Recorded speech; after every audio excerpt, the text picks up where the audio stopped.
You are not behind. You are measuring distance on the wrong map.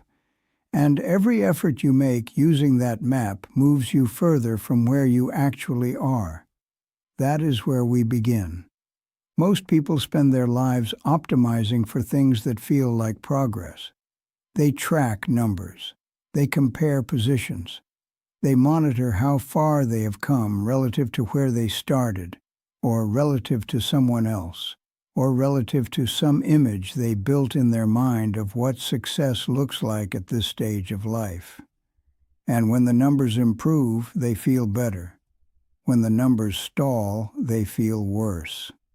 The whole emotional architecture of their life is built on measurements they inherited without examining. The question is not whether you are measuring.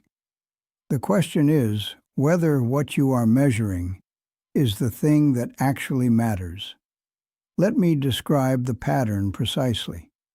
You pick a metric. It might be income. It might be social status. It might be followers, certifications, physical appearance, the quality of your relationships, the neighborhood you live in, the car you drive, the title on your business card. You decide, consciously or not, that this metric represents something real, that tracking it will tell you something true about your life. And then, quietly, the metric stops being a tool. It becomes the thing itself. You are no longer using the number to measure progress. You are living inside the number. The number becomes your reality. This is not a character flaw. It is a structural problem. Human cognition is built for comparison. We do not perceive things in absolute terms. We perceive contrast. Warmer, colder, brighter, darker, more, less. This is not a weakness. It is how pattern recognition works at the biological level. But it means we are always reaching for reference points, and we are not always careful about which reference points we choose. Most of the time, we do not choose them at all. They are assigned to us by the environments we grew up in, the industries we work in, the cultures we absorb, the social groups we belong to. Someone sets a scoreboard. You did not ask for it, but you started playing. Think about how income functions in modern life. Income is a real number with real consequences. It determines what you can afford. It determines certain kinds of freedom and certain kinds of constraint. To that extent, it is worth knowing. But income is also used as a proxy for something much harder to measure, which is whether your life is going in the right direction, whether you are succeeding at being a person. And those are not the same thing. The number can move in the right direction, while the underlying thing you actually care about moves in the wrong one. You can earn more and feel less. You can gain status and lose direction. And if your measurement system is not tracking the right thing, you will not notice. The dashboard will show green, the life will feel wrong, and you will not know why. This is where it gets precise. The metric you are measuring is often a delayed and distorted signal of the thing you are actually trying to track. By the time the metric reflects a problem, the problem has usually been developing for months, sometimes years. Relationships do not collapse the day someone says they are over. They collapse on the day, sometimes years earlier, when two people stopped choosing each other and pretended not to notice. Careers do not fall apart at the moment of the obvious failure. They fall apart when the person quietly stopped growing and the organization kept moving. The number stayed stable. The underlying reality was already degrading. But because you were measuring the number and not the reality, you had no warning. The metric always lags. Always. This is not just a problem of poor measurement. It is a problem of what the measurement does to your attention. When you commit to a metric, you begin to notice what affects the metric and stop noticing what does not. This is called attentional filtering. You are not ignoring things on purpose. You are simply attending to what your measurement system tells you is relevant, and if the measurement system is wrong, your attention is wrong, and your response to reality becomes systematically miscalibrated. You are not failing to pay attention. You are paying attention to the wrong layer of reality. Now let us go deeper, because the problem is not just about which metrics you choose. It is about why certain metrics become dominant in the first place. Some metrics are easy to quantify. Some realities are not. And there is a consistent pattern in human institutions, in organizations, in cultures, and in individual minds where the easy-to-quantify things gradually displace the hard-to-quantify ones. Not through any deliberate decision, simply through the accumulated weight of attention. What gets measured gets discussed. What gets discussed gets managed. What gets managed gets prioritized. Over time, the hard-to-measure things, which are often the most important things, become invisible, not because anyone decided they were unimportant, because the infrastructure of attention does not reach them. Meaning is hard to measure. Satisfaction is hard to measure. The quality of your inner life is extremely hard to measure. So most measurement systems do not touch them, and most people, operating inside measurement systems that do not touch them, gradually stop checking. They are still there. They are just no longer in the field of view. Here is the specific psychology of this pattern, and it is important to understand it clearly because it explains why the problem persists even in intelligent, reflective people.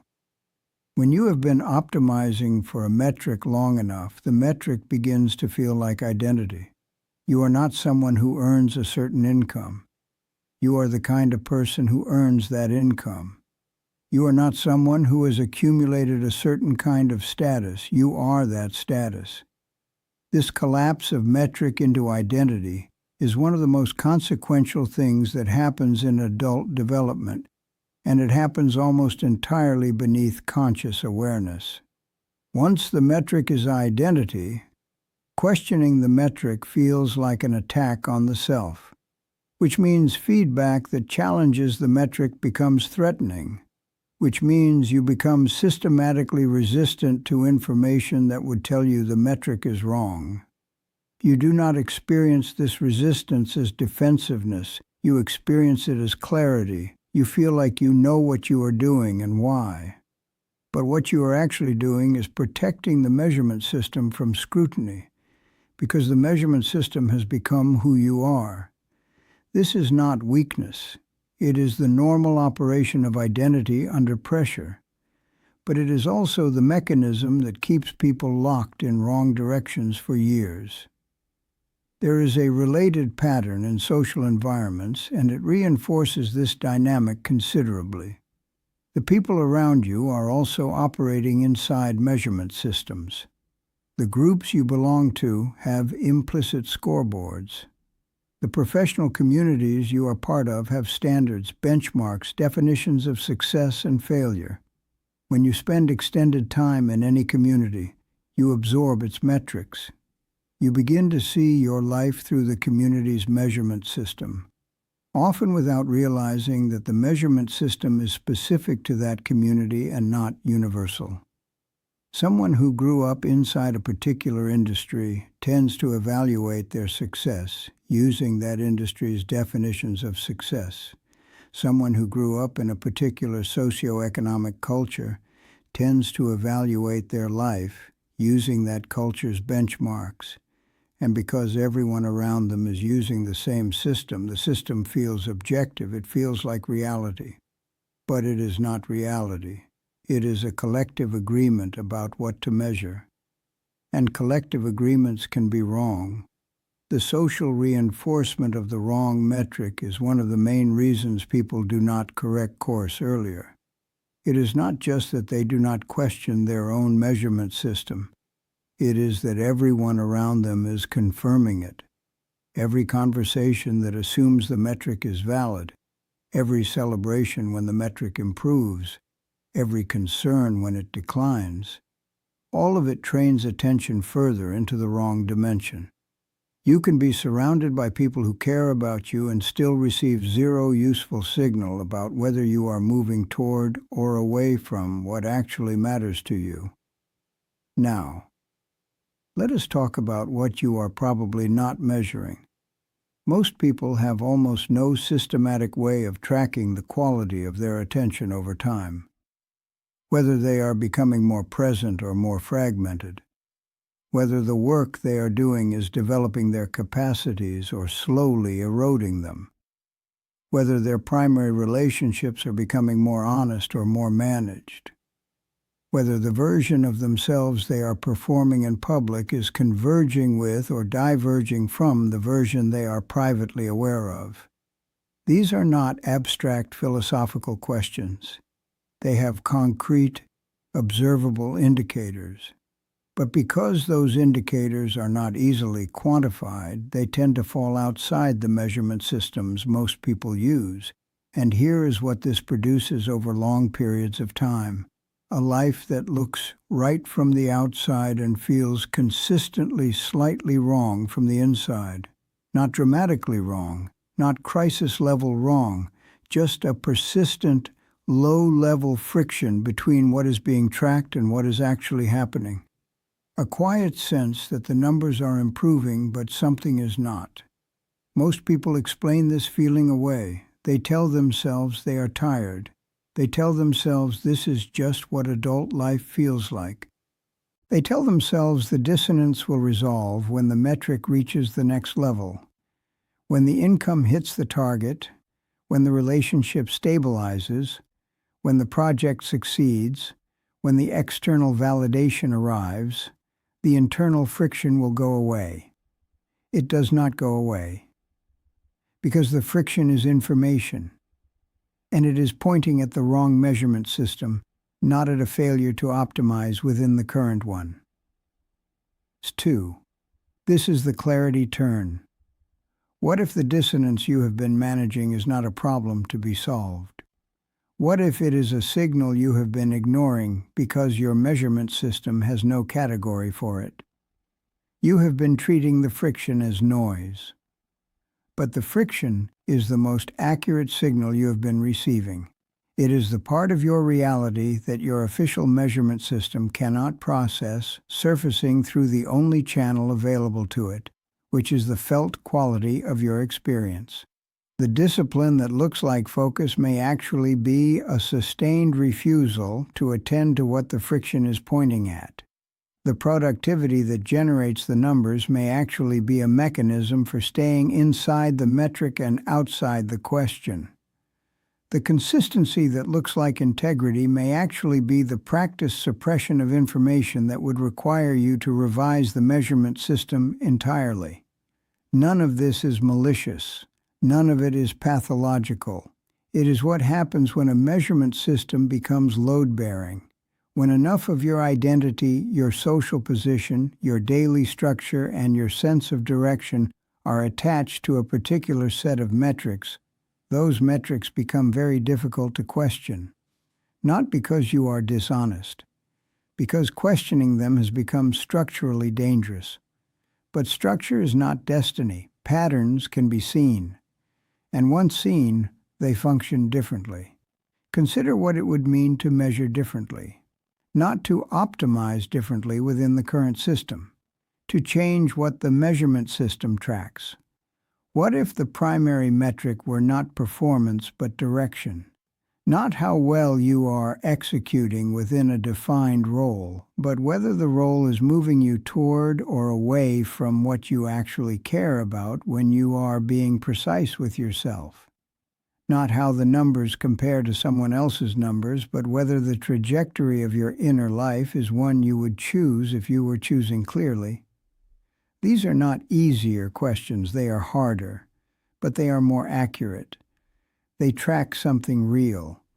Most people avoid them not because they are lazy, but because the existing measurement system is so thoroughly embedded in their daily life that asking these questions feels like standing outside a building you live in. You do not know how to see it clearly when you are inside it. The first step is not to change anything. It is simply to acknowledge that what you have been measuring and what you actually care about measuring may not be the same thing, that the map you have been using was given to you, that it made sense in a particular context, that it may not be the right map for the terrain you are actually trying to navigate. That is not a collapse. That is precision. Most people who sense they are measuring the wrong thing do not lack courage. They lack a clear view of how deeply the wrong measurement system has organized their thinking, their attention, their relationships, and their sense of who they are. The dissonance you feel is not a sign that you are failing. It is a sign that your measurement system is not tracking the thing that is producing the dissonance. Those are not the same problem. And once you understand the difference between them, the next step is not to optimize harder. It is to look at what you have been refusing to measure, not because it is comfortable, because it is accurate, because somewhere beneath the metric you have been running your life on, there is a different account of where you actually are. And that account has been waiting, with considerable patience, for you to stop measuring the wrong thing long enough to read it. You were not lost. You were measuring distance on the wrong axis, and the territory was never the problem.